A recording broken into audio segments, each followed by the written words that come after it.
twice now in the Senate's court. Vice President Sara Duterte's team has received the upper chamber's summons and is preparing its reply. Ano pa kailangan sabihin ko doon? Nakita nyo na. Hindi naman AI yun, di ba? Nakuha nyo na yung gusto ninyo, napanood nyo na. Palagay ko naman siguro matatahimik na kayo. Lahat ng tinatanong nyo, naganap na yung investigasyon. Alam natin ang tama at mali matapos ang habulan at barilan dito sa Senado. Ang ipinapakita natin ay para bang walang nangyari. Para sabihin nyo na walang nangyari. Napakasakit para sa aming lahat na nandito. And I didn't even hear any of you say, kamusta na kayo dyan? The Supreme Court has denied the request of Senator Bato de la Rosa for relief from his ICC warrant of arrest. But the High Tribunal was quick to say this is not a final ruling on the main legal elements of the case. The ruling leaves a few important questions. What cues is the Marcos administration taking from the SC decision? And can De La Rosa now be arrested? Mobile journalist Arles De Los Santos has tonight's big story. The Supreme Court on Wednesday denied Senator Ronald Bato de la Rosa's plea for a temporary restraining order on the warrant for his arrest issued by the International Criminal Court. De la Rosa, who was the national police chief during the Duterte administration's bloody war on drugs, sought for a TRO to prevent the government from surrendering him to The Hague. That's through any warrant from the ICC or red notice from the International Criminal Police Organization or the Interpol. De La Rosa's lawyers has since insisted that any arrest warrant must come from a local court. The senator's camp, however, failed to convince magistrates. The High Tribunal's vote showed 9 in favor, 5 against, and 1 abstention to Bato's petition for relief. The SC said the full resolution and the opinions on this recent ruling will be uploaded on the court's website on Monday, May 25. The High Court, however, clarified that it only decided on the prayers for a TRO. The other pleadings and motions on De La Rosa's case are yet to be resolved. That includes a petition filed by De La Rosa and Digong Duterte in March 2025 questioning the legal basis of the Marcos administration's cooperation with the ICC to surrender the former president to the International Court. The main argument: the Philippines had not been a member of the Rome Statute since 2019 of March, and therefore the ICC has no jurisdiction to probe and try any case over the Duterte drug war. For the decision to deny Senator De La Rosa's TRO, the question that naturally follows is, can Bato be arrested now? Will the government take this TRO denial as a cue to capture the former PNP chief? Or will it wait for all issues to be resolved before making a move? As of today, De La Rosa remains hiding. Palace Press Officer Claire Castro said the Department of Justice is the designated agency to respond to such queries. Sa ngayon, masasabi po natin na ang warrant of arrest ay valid laban dito kay Senator Bato de la Rosa. At ang lahat ng maaaring interpretasyon at evaluation na sabing resolution ng Supreme Court ay ibabato po natin kay Secretary Frederick Bida.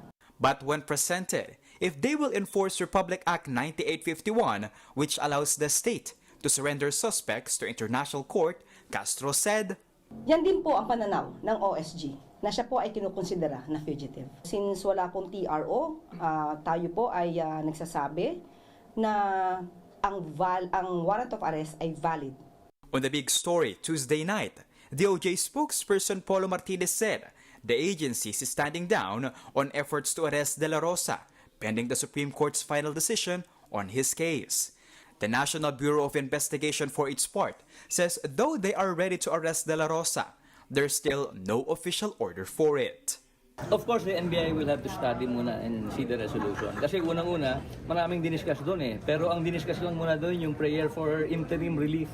Okay. Diba? All other issues, hindi pa doon na-discuss. What we can guarantee to you is that patuloy naman po na nangangalap ng information ng NBI through the directive of our director para po in the event that we will be dispatched Eventually, to serve the warrant at hanapin si Senator Bato, alam naman po natin kung anong gagawin.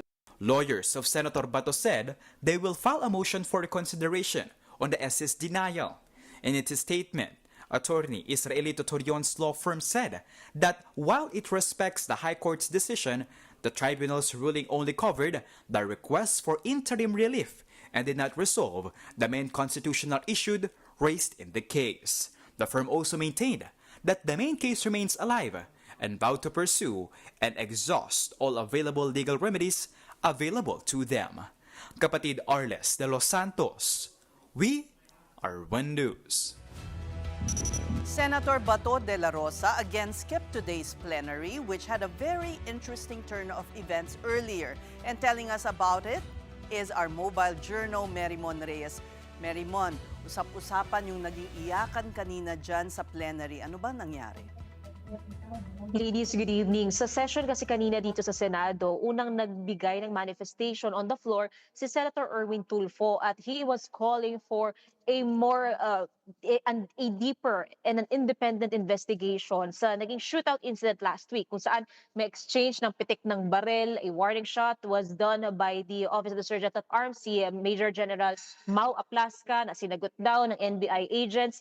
And ang sinasabi nila dito, days ever since nangyari yon, may confusion pa rin sa ano ba talaga ang nangyari. What triggered it, what happened, ano yung nag-transpire, and moving forward, ano ang gagawin? Especially, some are calling for accountability kung sakaling may lapses nga on this case. Sinagundahan ito ni Senator Raffy Tulfo na ang isinusulong naman ay comprehensive training para sa personnel ng OSA o yung Office of the Sergeant at Arms. And while may manifestation, may nakaschedule din kasi sa agenda na privileged speech by Senator Risa Hontiveros also tackling the same query or question in mind. Ang sinasabi kasi ni Senator Risa Hontiveros, natapos na ngayon nangyari na yon, pero sa araw daw na ito sa kasulukuyan, hindi raw pwedeng gumalaw ang upper chamber na para bang walang nangyari. Yung positioning daw ng institution na ito amid the ongoing confusion, yung questions daw, ano ba talaga yung nangyari, iba kasi yung lumalabas na mga narratives so on how it happened, compare din daw sa paano siya na-document, ang dami pang hindi raw malinaw dito. And this may have happened to trigger an emotional Senator Pia Cayetano who recalled what happened during those weeks na silang mga members ng Senate majority ay nandito sa Senado during those times. Let's listen into a part of this session earlier. That is why we cannot act as though nothing happened last week. Alam natin ang tama at mali. Alam natin kapag sumosobra na. Matapos ang habulan at barilan dito sa Senado, ang ipinapakita natin ay para bang walang nangyari. Siguro po para sa inyong mga wala dito. Pero para sa amin na nandito, napakaraming nangyari. Takot na takot po ako na kailangan ko na magpaalam sa mga anak ko. At yung staff ko, 2 pintuan ang pagitan ko sa putukan. Yung staff ko na si Claire, na 20 years na sa akin, nandun siya sa labas. She has a 12-year-old son. Kinuwento niya sa akin lately na tumatakbo siya, hindi niya alam kung saan siya pupunta. Kaya para sabihin niyo na walang nangyari. Napakasakit para sa aming lahat na nandito. And I didn't even hear any of you say, kumusta na kayo dyan? I was not speaking about our personal feelings. I was speaking about our institutional posture. Thank you for Our grief as senators is valid, but our mandate requires action.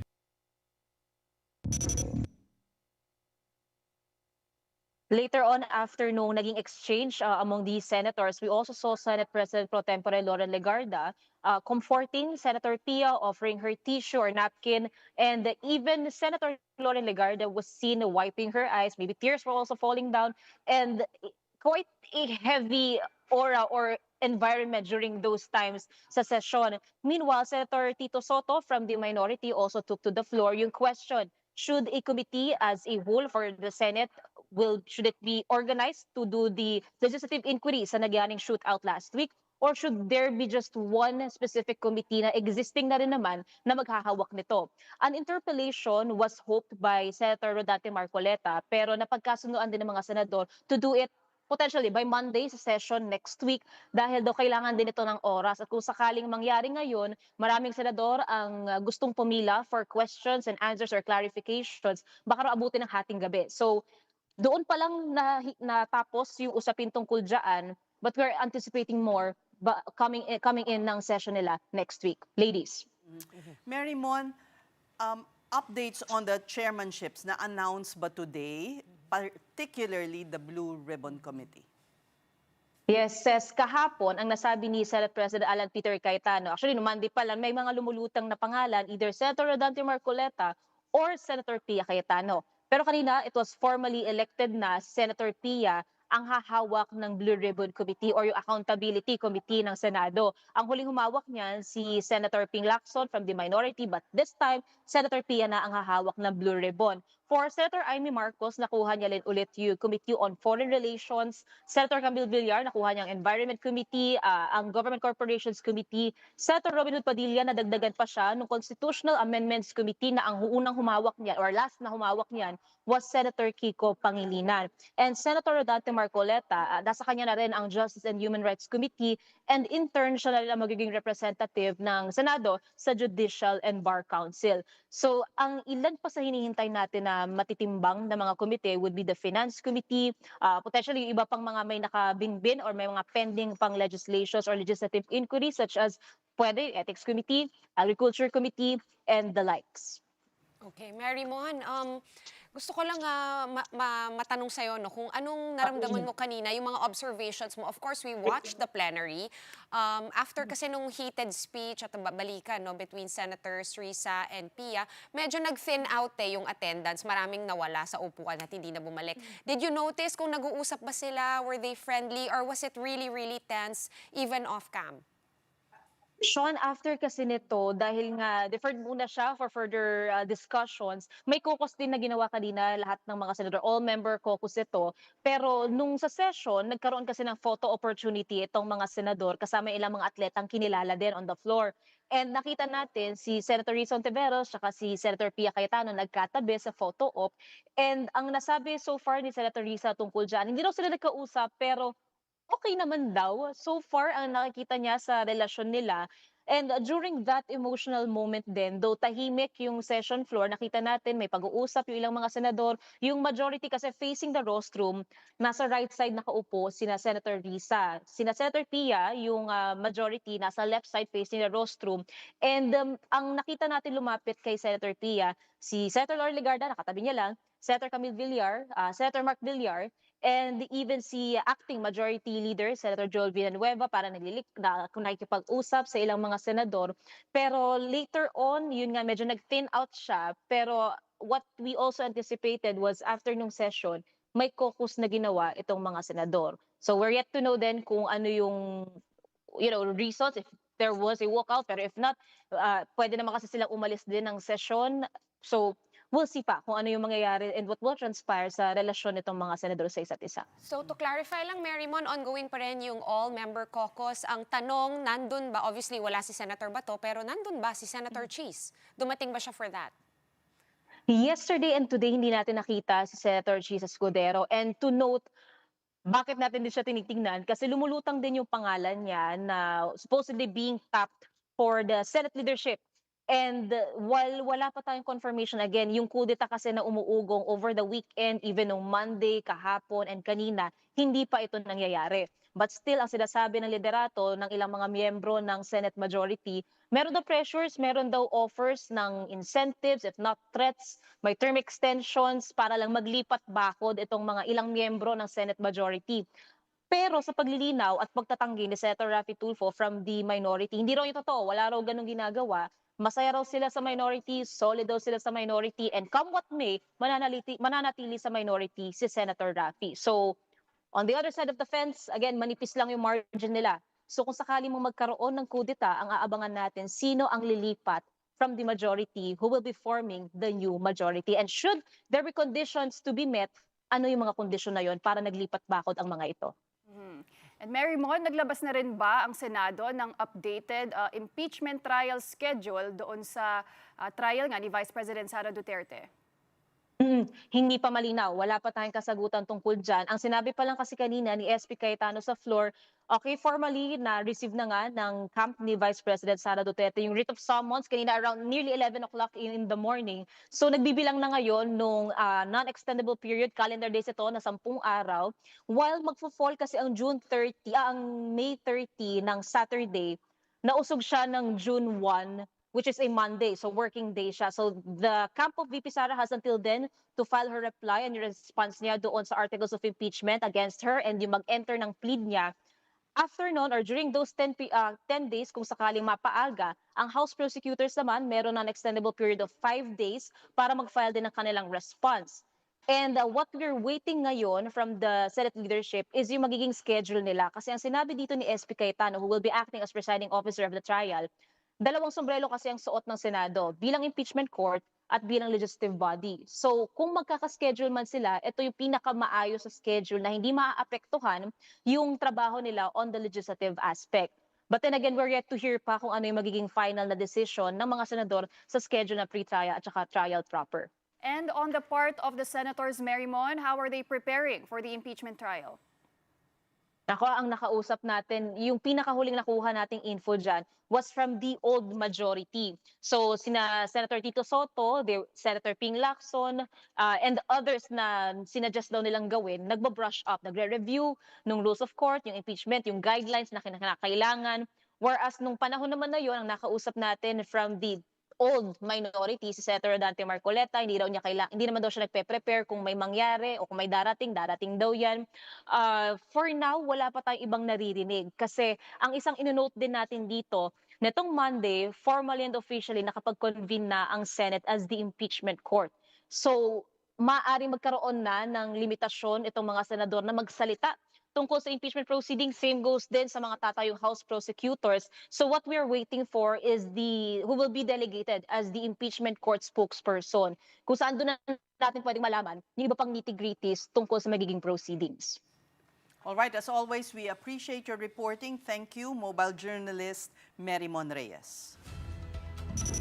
Now, the Senate has been in the spotlight since last week. Let's discuss all that and what's been happening there with a former Senate President and Justice Secretary as well. Joining us tonight is Frank Drilon. Good evening, Senator. Welcome to the Big Story. Hi, good evening. Thank you for having me tonight. Exciting times. Senator, what can the Senate do to redeem its reputation? I don't know. Just do what is right. And right now, the prestige of the Senate is all kaput. I have never seen a Senate where, which people at this point cannot look up to as an example of public service. And it is really sad. I was in the Senate for 24 years. Never did I witness such situation. The instability of the institution, and it's not good for our system of government. For instance, the report of the DILG on the shootout showed that there was no attack at the Senate. After 6 days, they gave their findings. However, the public had already made its judgment early on that there really was none. And the Senate majority has not acknowledged anything of that sort. Would that somehow help redeem their image? Only, I don't know if that will do it, but certainly that incident of a shootout allegedly, is something that has put the Senate at its lowest ebb of respect insofar as the population is concerned. And today, tears were shed when there was an emotional exchange between Senator Risa Ontiveros and Senator Pia Cayetano. So they're coming from opposite points of view here. So, yes, so what's the question, sis?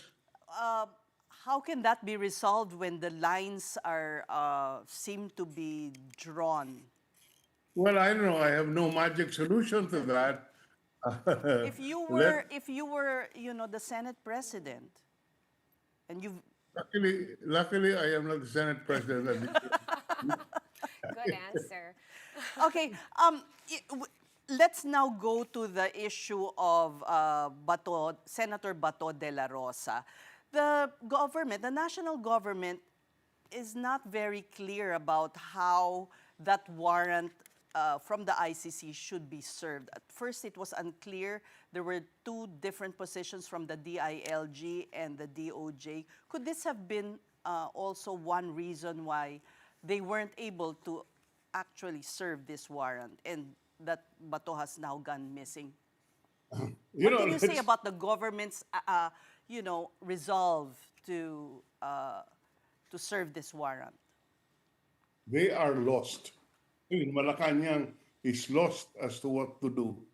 Firstly, the so-called protective custody, to me, is a funny situation.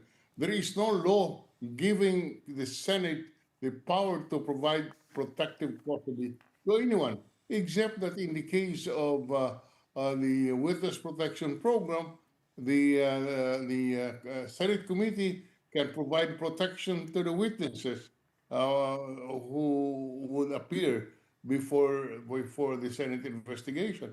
But to provide Senator De La Rosa with the protective custody, I raised the question: you are protecting Senator De La Rosa from what? Isn't that funny? You are providing Senator De La Rosa with protective custody. You are protecting him from what? In the first place, there is no such thing as a protective custody insofar as that power is concerned on the That part of the Senate. that protective custody, can they be in the end? Can some of the senators be held accountable for giving that protective custody because now Senator Bato is missing, has left this protective custody? No, the fact that the senator may have voted to provide protective custody, he or she does not incur any liability. Probably as a political issue, the senator would have to answer to to his or her constituents, but the senator would have no liability. But having said that, it is very significant that the Supreme Court refused to issue a TRO to prevent the service of the warrant of the International Criminal Court on Senator Bato. It only means that on the surface, the Supreme Court has recognized, at least on its surface, the right of the executive department to serve the ICC warrant on Senator De La Rosa. That's very significant, and that would validate or provide legal basis for the executive to look for Senator Bato and serve the warrant of the International Court of Justice. What is your legal opinion? Can it be served or not? Because on the other hand, you have the party of Senator Bato saying a local court must be the one to issue the warrant. Well, the warrant is issued by International Criminal Court, who we recognized when we ratified the Rome Statute, and that power does not diminish or is not diminished by the withdrawal of the government from the Rome Statute. To me, it is a duty of the executive branch, being the branch in charge of our foreign relations, to be able to enforce a warrant issued by a court which we have recognized when we had the Rome Statute ratified. So do you agree with the point of view of the Solicitor General that Senator Bato is a fugitive? Yes, I agree. Under the circumstances, if he, the fact that he has not surrendered himself when he has a valid warrant against him, it can be argued that he's a fugitive from justice. Of course, that is subject to final determination with the judiciary. Okay, just one quick follow-up to that. Why then can the senators, by the grant of protective custody, not be accountable for harboring a fugitive or obstruction of justice? Well, it is when they issued that protective custody, the Supreme Court has not yet acted on the petition for a issuance of a TRO filed by Senator Bato. Now that the Supreme Court has refused to issue a TRO, I would strongly advise my friends in the majority, think deeply before you further resist or provide assistance to Senator Bato, given what the Supreme Court has ruled that the warrant of arrest can be validly served. Okay, and Senator, I want to go back to what you said that Malacanang is lost right now. But the Supreme Court, like you said, has actually issued a TRO already, and that has, I suppose, sent a signal also. In your estimation, based on the events that has happened, the damage to the Senate's reputation, what should Malacanang's line be now to the DOJ? Because the DOJ is still on a waiting game. They're still waiting for the main issues to be resolved by the Supreme Court. Do you think it's more prudent to wait for that to be addressed, or for them to just go ahead, give the order to arrest Senator Bato? There is basis to serve the warrant. The Supreme Court has refused to issue the TRO. That means the power to execute our laws in the form of having the warrant served rests in Malacanang and in the executive. It is their duty under our system of government to execute the warrant, especially that this warrant is by virtue of a treaty that we have ratified. So to me, it is it is now the duty of the executive branch, particularly Malacanang, to have the writ enforced. And if they don't issue that order to arrest him, even if the SC has not fully issued their decision yet on the main items of that pleading, what message does it give the public? Well, that they will just confirm that the administration now is a lame duck, and will be the target of attacks for being a weak presidency. The buck stops with the president, right, Senator? The buck stops with the president, and therefore he must execute the law. You know, for a change, naman, let us have a rule of law be the guiding principle. You know, in my humble opinion, the reason why we are in this state of disarray today is because of the culture of impunity that is now prevailing in our country. Nobody is afraid to violate the law because nobody gets punished. That's what even the flood control scandal. How can you rationalize the fact that hundreds of billions of pesos are lost to corruption? Why are they so bold? It is because there is impunity, a feeling of impunity, especially if you are in a position of power, you are above the law. And to me, that issue must be changed, or that culture must be changed, starting with the Supreme Court and the executive branch. They must enforce the law and uphold the rule of law as the basis of our conduct in our Philippine society. Well, Well, Senator, what the DOJ has issued so far is a mere ILBO, or an Immigration Lookout Bulletin Order for Senator De La Rosa. But now, as you mentioned, that he can be considered a fugitive from justice, do you think the government can now order a formal manhunt for Senator De La Rosa? Yes, there can be a manhunt to serve the warrant. I don't see any other way to do it. And if they don't, then, they just validate the perception na mahina na itong gobyernong ito and it's already a political lame duck. But are there still legal remedies available for Senator Bato de la Rosa here?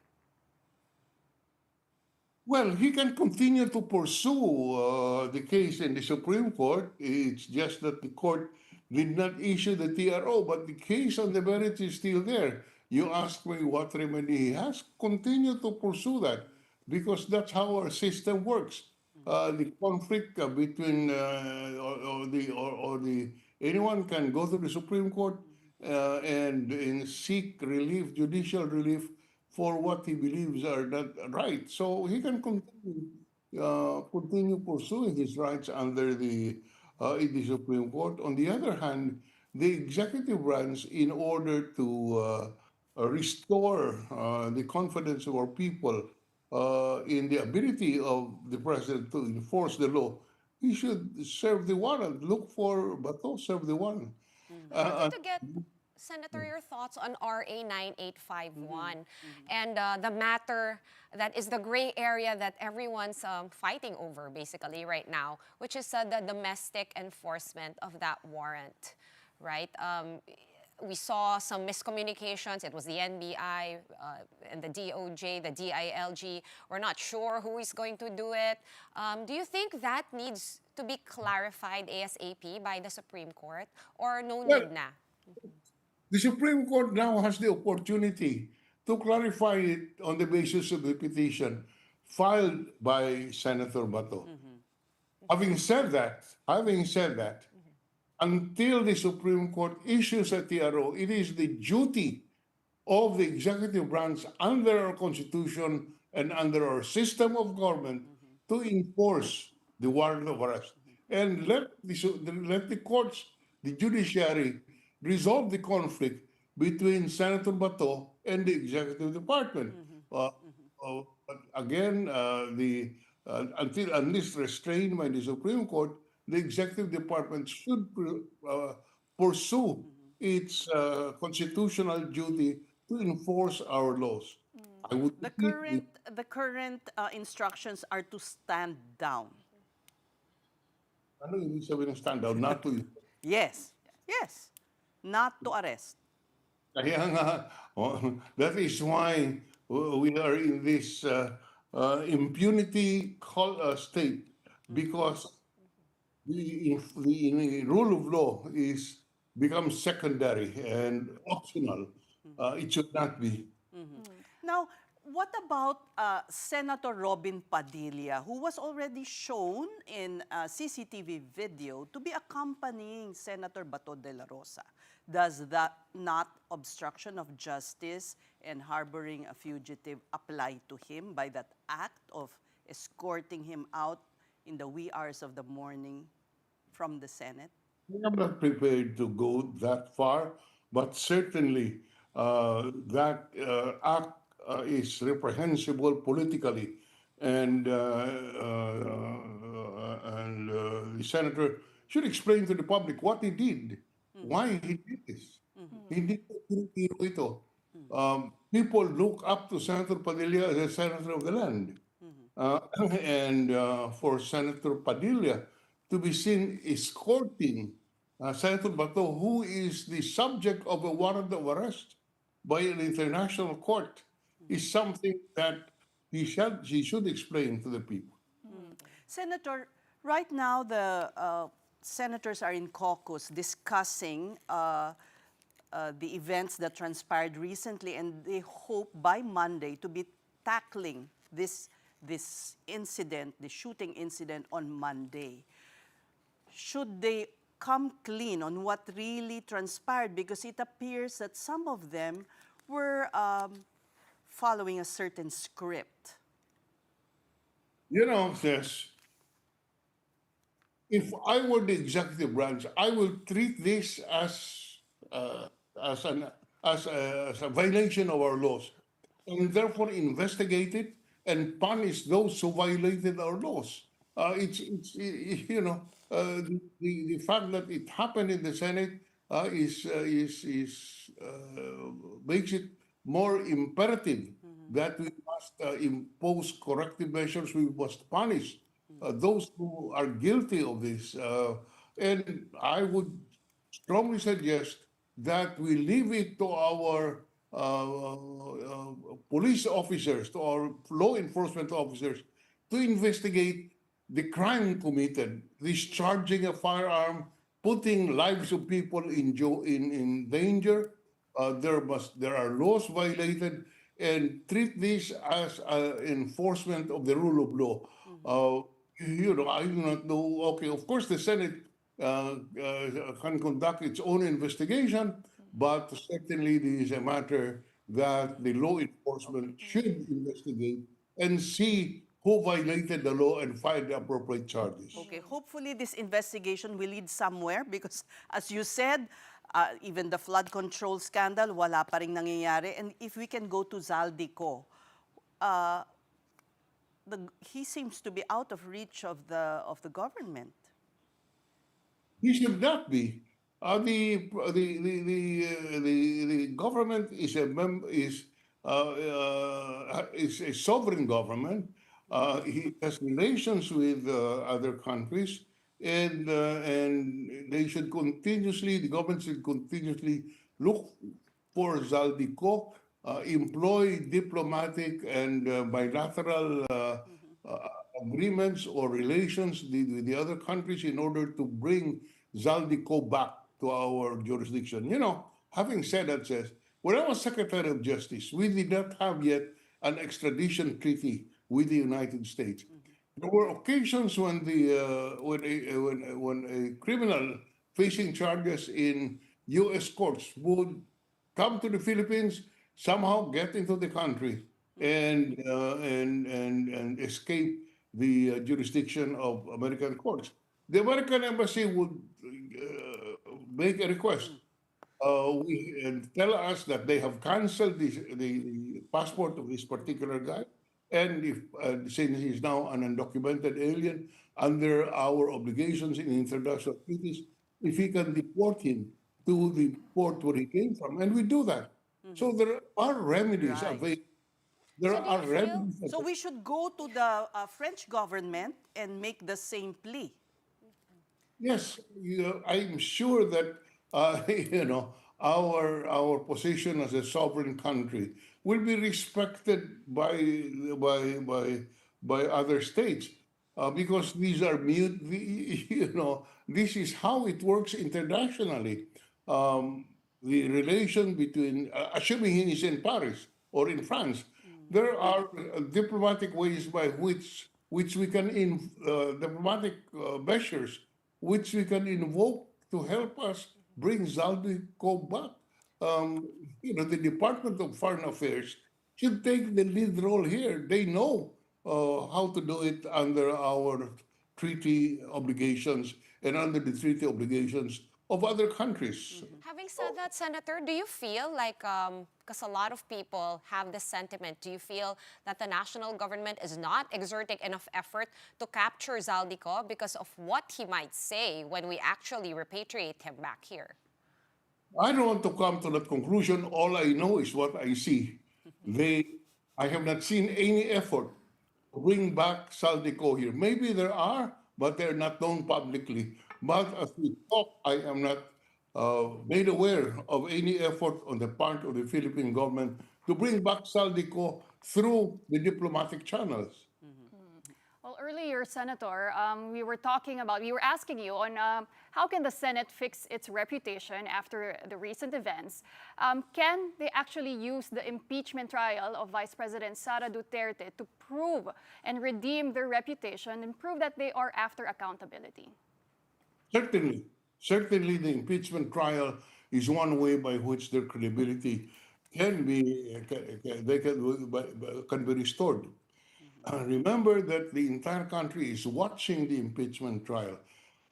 Remember that in the case of I think of Arab, when if people thought that the impeachment court was hiding the truth and preventing the truth from coming out, we went out to the street on the streets, and the rest is history.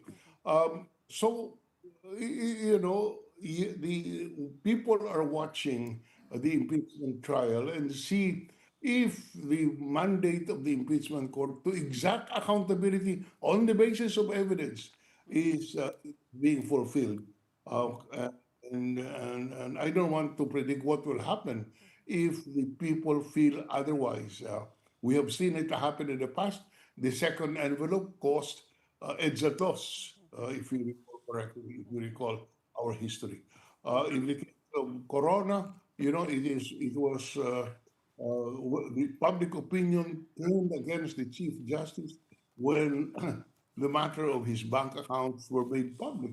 So these are events which can either put the institution down or make it recover the esteem and the prestige and the confidence that the people should have in a democratic institution, which is the Senate.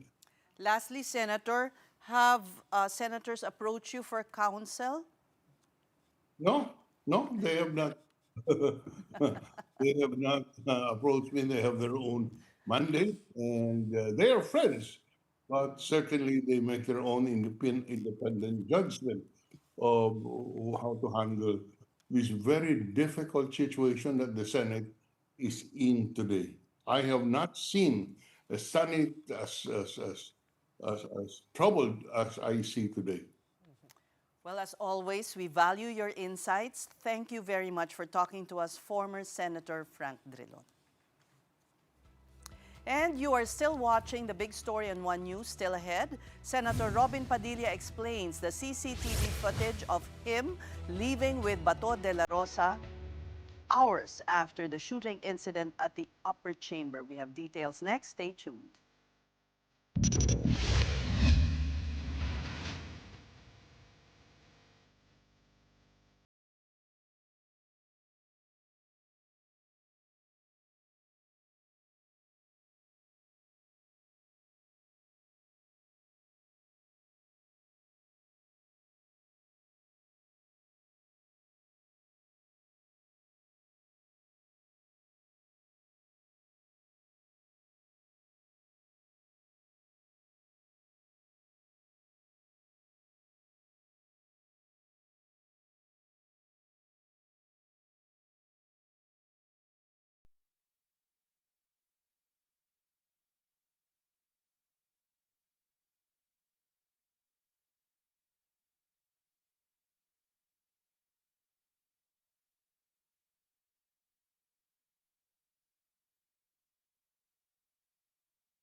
The big story is back with more CCTV footage from the May 13 Senate shooting incident.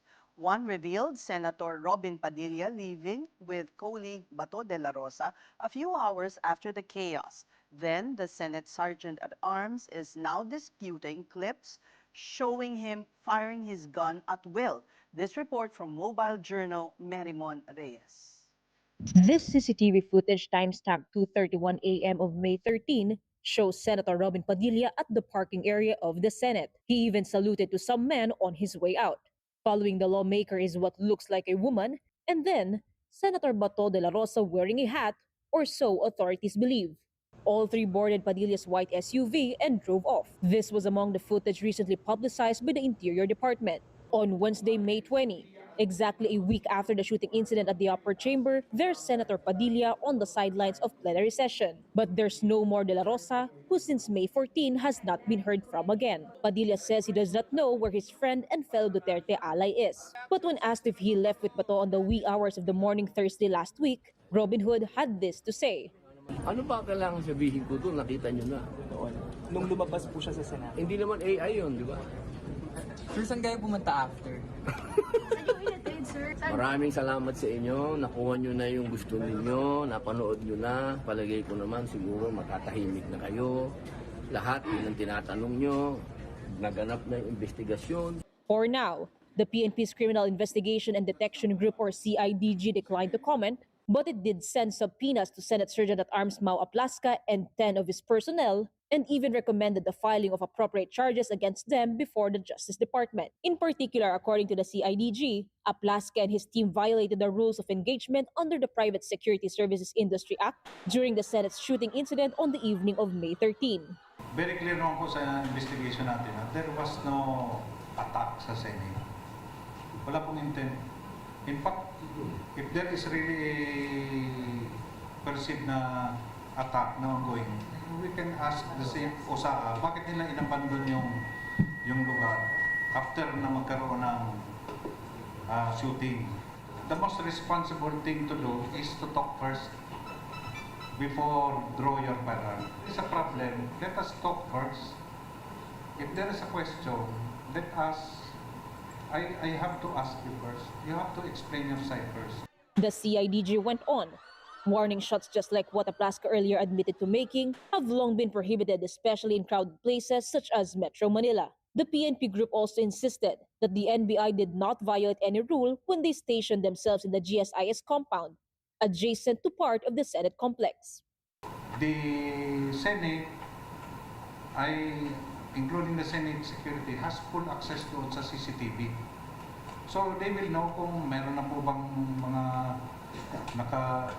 are they preparing for an assault?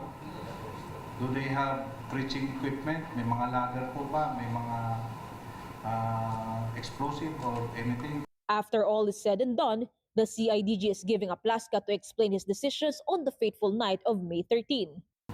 Who fed him the wrong information na aatakihin tayo? Even the media who were there were agitated. From the very start, doon parang sa ground floor nung may nag-drill. And who was remiss doon sa duty nila to verify from their counterpart kung ano ba talaga nangyayari sa other side of GSIS. Members of the Senate legal team have already assured full cooperation in the CIDG investigation. As of press time, Aplaska or any member of the Office of the Senate Sergeant at Arms have not turned up at Camp Crame. Instead, Aplaska faced the media, maintaining that details already publicly presented by law enforcement agencies do not paint a total picture. We are preparing the complete videos. Kasi what they did, they spliced the videos and they just selected the videos that will support their narrative. What type of narrative are you saying? Yung sabi nila walang attack. But the DILG was quick to contradict Aplaska. No, not at all. We may timestamp naman lahat eh. So it couldn't have been spliced. Those were direct from CCTV cameras of the Senate, their servers. Kapatid mobile journalist Merimon Reyes, we are One News.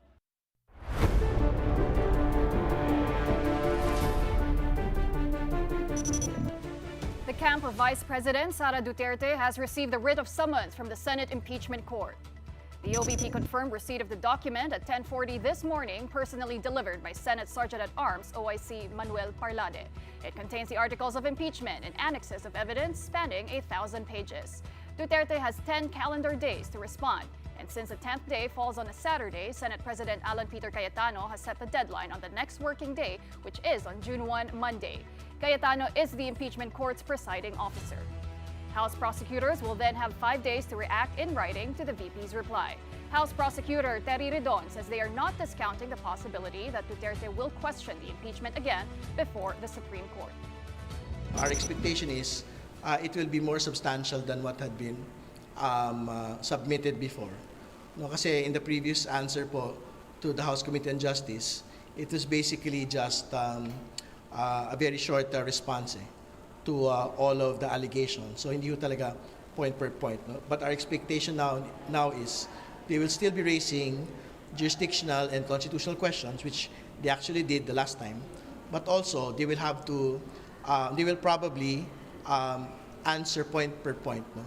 Yung pong articles of impeachment already, only because this is the last opportunity for the Vice President to actually answer all of the allegations. Today, prosecutors listened to Akbayan Congressman Shel Diokno discussing the rules of procedure and evidence. Diokno served as a private prosecutor in the impeachment trial of President Joseph Estrada back in 2000 and 2001. Meantime, Congressman Ridon is confident that the 4 articles of impeachment will muster the necessary 2/3 vote from senator judges and secure the Vice President's conviction. The evidence will speak for itself.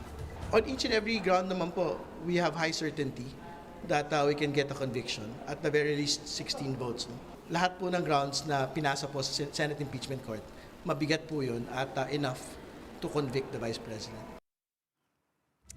And in other news, health officials are racing to contain a fast-spreading Ebola outbreak in the Democratic Republic of Congo, or DRC.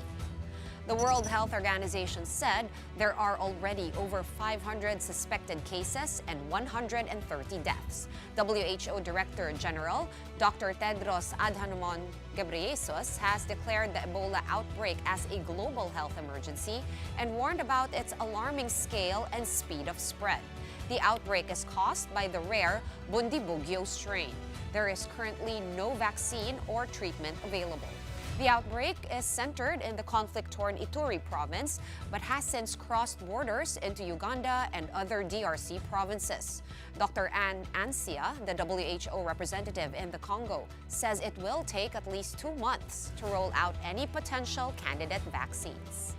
We are also at the international level looking at what candidate vaccines or treatment are available and if any could be of use in this outbreak. There is this afternoon a WHO technical advisory group that will meet to provide further recommendation to WHO and its member states on which potential vaccine should be prioritized. Erbevo is one of the potential vaccine that is looked for eventually be able to come and bring additional prevention and protection among the communities here. Yes, it is. But what I know is actually it would take me. What I know from WHO, it would take 2 months for it to be available. Back here in the Philippines, the Department of Health is set to release updated protocols amid the spread of the Ebola virus in Africa. According to DOH Secretary Ted Herbosa, the protocols will focus on tightening surveillance on aircraft and vessels arriving from the Democratic Republic of Congo and Uganda. The DOH also assured that personnel have been deployed to monitor Philippine borders. Several nations have already set up quarantine centers. In Hong Kong, authorities are preparing a quarantine facility on Lantau Island. And now let's end the show on a positive note. We really need that today. We take you to the newly opened EV hub in Quezon City, which features a range of fully electric commercial vehicles. This is just one of many efforts to support fleet operators and businesses transitioning to more eco-friendly transport. Mobile Journal Ivan Tarinque tells us more. From cargo vans, pickups, and light-duty trucks to buses and tractor heads, various fully electric commercial vehicles are now on display at the new Photon EV Hub along A. Bonifacio Avenue in Balintawak, Quezon City. Photon reopened its A. Bonifacio dealership but with a new role, serving as its flagship EV hub dedicated to commercial vehicles. Part of its EV ecosystem are charging stations, spare parts availability, technical support, and after-sales services for fleet operators and businesses. The nearly 2,000 square meter facility features an EV showroom and service area that can accommodate up to 10 to 15 vehicles for maintenance and repairs. Recently, we've experienced an increase in the growth of acceptance from business owners to they're willing to try and use electric vehicles in their businesses. The launch also comes as the government continues to push for wider EV adoption in both public and private transport sectors. According to the Department of Energy, the government has increased its target for electric vehicle fleet adoption from 5% to 10% as part of its transition toward electric mobility. Unlike most commercial vehicles that rely on diesel engines, fully electric units could help cut emissions while supporting the country's electric vehicle roadmap. It will definitely reduce the emissions or improve the environment, particularly because this is particularly kung 100% electric vehicle ka, walang emission yan. As interest in electric vehicles continue to grow, some businesses are also looking at the potential savings from lower fuel and maintenance costs. Electric vehicles require less maintenance due to few moving parts compared to traditional internal combustion engine vehicles. It's cleaner for our environment. Two is the cost. Yes, initially maybe an electric vehicle would cost more, but in the long run, you actually get more savings with an electric vehicle compared to an internal combustion engine. With the opening of this EV hub, electric mobility continues to expand not only for private vehicles, but also into the transportation, logistics, and business sectors that rely on commercial fleets. Kapatid Mobile Journal Ivan Tarinque, We are One News. Imagine an EDSA without fumes. Right. When will that day come? Well, it could happen soon with all the EVs already. Now I'm FOMO. Okay, and that's it for the big story this midweek. Thank you so much for watching. We're back here tomorrow at 8 p.m. We'll see you then. Kapatid, we are One News, all sides, all the time. Have a good night.